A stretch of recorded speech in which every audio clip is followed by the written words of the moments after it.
एक बार की बात है, एक शहर में सुमन अपने मामा मामी के साथ रहती थी। सुमन के मम्मी पापा कुछ समय पहले चल बसे थे।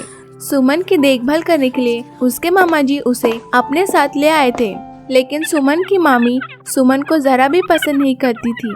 पूरा दिन उसे खरी खोटी सुनाकर उसे बहुत ही परेशान करती थी। घर का सारा काम सुमन से ही करवाती और बदले में पेट भर खाना भी नहीं देती। सुमन की मामी नमिता की एक बेटी परी थी।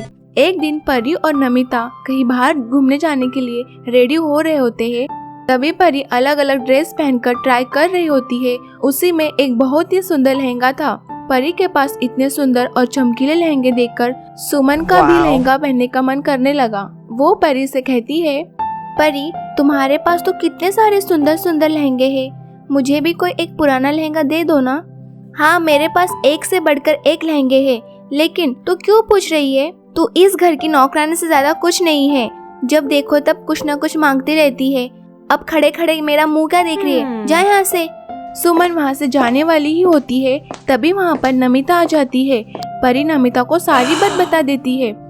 क्यों रे मनुष्य, तूने अपनी शक्ल देखी है आईने में? तेरी हिम्मत कैसे हुई परी से लहंगा मांगने की? जा, किचन में गंदे बर्तन रखे हैं, जाकर उन्हें धो।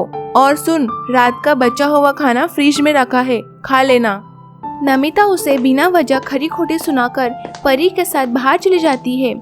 यहाँ पर सुमन परी और नमिता के ताने सुनकर बहुत ही दुखी होती है और रोने लगती है। किचन में जाकर गंदे बर्तन धोकर घर की साफ सफाई करने के बाद अपने बेडरूम में जाकर अपनी मम्मी की तस्वीर को देखकर बोलती है, मम्मी पापा आप दोनों मुझे इस दुनिया में छोड़कर क्यों चले गए? जब आप लोग थे मुझे किसी भी चीज की कमी नहीं होती और आप लोग मेरी हर इच्छा पूरी करते थे। मामी जी तो मुझे थोड़ा भी बैर नहीं करती, बल्कि घर का सारा काम करवाती है और दिन भर खरी खोटी सुनाती रहती है। मैं बहुत दुखी हूँ, मुझे भी आप लोगों के पास आना है। सुमन के रोते रोते अचानक उसकी माँ की तस्वीर से आवाज आती है, मेरी बच्ची तुम दुखी मत हो। माँ क्या ये आप बोल रही हो? हाँ मेरी बच्ची, तू इस तरह दुखी मत रहा कर, मुझसे तेरी हालत देखी नहीं जाती। मुझे पता है मेरी बच्ची नमिता और परी तुझ पर कितना अत्याचार करते हैं, लेकिन अब मैं ऐसा नहीं होने दूंगी। इस शहर से दूर एक गांव है जहां एक कुआं है, उस कुएं से तुम जो भी मांगोगी वह तुम्हें दे देगा। सच माँ? क्या तुम सच बोल रही हो? सच में वो कुआं मेरी हर इच्छाएं पूरी करेगा? मैं अभी जाती हूँ। ऐसा कहकर सुमन उस कुएं की तरफ निकल पड़ती है। थोड़ी देर बाद सुमन उस कुएं पे पहुँच जाती है। हे जादुई कुएं, मुझे सुंदर सुंदर लहंगे चाहिए ताकि मैं भी परी की तरह सुंदर दिख सकूं। ऐसा कहते ही उस कुएं से सुंदर लहंगे आ जाते हैं, जिसे देखकर सुमन एकदम सरप्राइज हो जाती है। सुमन बेटा, एक बात याद रखना, ये कोई साधारण लहंगा नहीं बल्कि जादुई लहंगा है। यह तुम्हारी सब इच्छा पूरी करेगा, लेकिन यह सिर्फ भले और ईमानदार लोगों पर ही काम करता है। अगर इसे कोई लालची पहनेगा तो उसके साथ बहुत बुरा होगा। यह लहंगा पहनकर तुम इस दुनिया में सबसे खूबसूरत बन जाओगी। सुमन उन जादुई लहंगे को लेकर घर आ जाती है। जैसे ही वह उन लहंगे को पहनती है, वह बहुत सुंदर दिखने लगती है। तभी वहाँ पर नमिता और परी आ जाते हैं।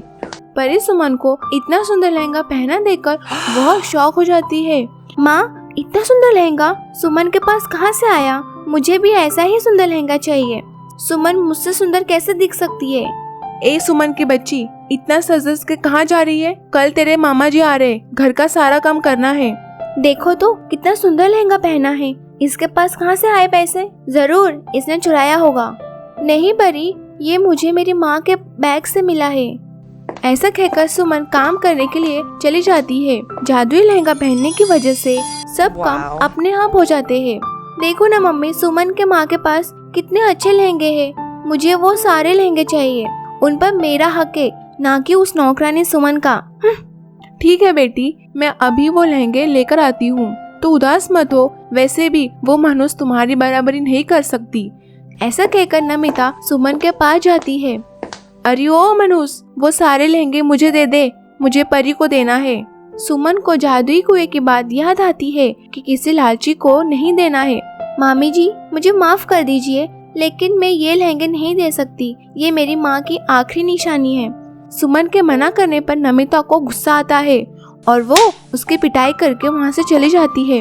रात में जब सुमन सो रही होती है तब नमिता वहाँ चुपके से आकर उन लहंगे को चुरा लेती है। ये लो मेरी बच्ची, इस पर सिर्फ तुम्हारा हक है। लहंगे को देखकर परी खुश हो जाती है। जैसे ही परी लहंगा पहनती है उसे अचानक मच्छर काटने लगते हैं, जिससे वह एकदम लाल हो जाती है और जोर जोर से रोने लगती है। क्यों रे मनहूस, कैसा लहंगा है तेरी माँ का जिससे पहनकर परी को मच्छर काटने लगे और वो लाल हो गई? मामी जी, मैंने आपसे झूठ कहा, वो मेरी माँ की नहीं बल्कि जादुई है। ऐसा कहकर नमिता को सारी बात बता देती है। मुझे माफ कर दो मेरी बच्ची, मैंने तुम्हारे साथ गलत किया है, फिर भी तुम मेरे और परी के बारे में सोचती रही। आज से मैं तुम्हें मामी नहीं बल्कि माँ बनकर प्यार करूंगी। यह सुनकर सुमन बहुत खुश हो जाती है। वह जादुई लहंगे से कहकर परी को ठीक करवा देती है। वह जादुई लहंगे को भी धन्यवाद करती है, जिससे उसकी मामी के दिल में उसके लिए प्यार जाग उठा। उस दिन के बाद से नमिता, परी और सुमन खूब मस्ती करने लगे और खुशी खुशी साथ रहने लगे।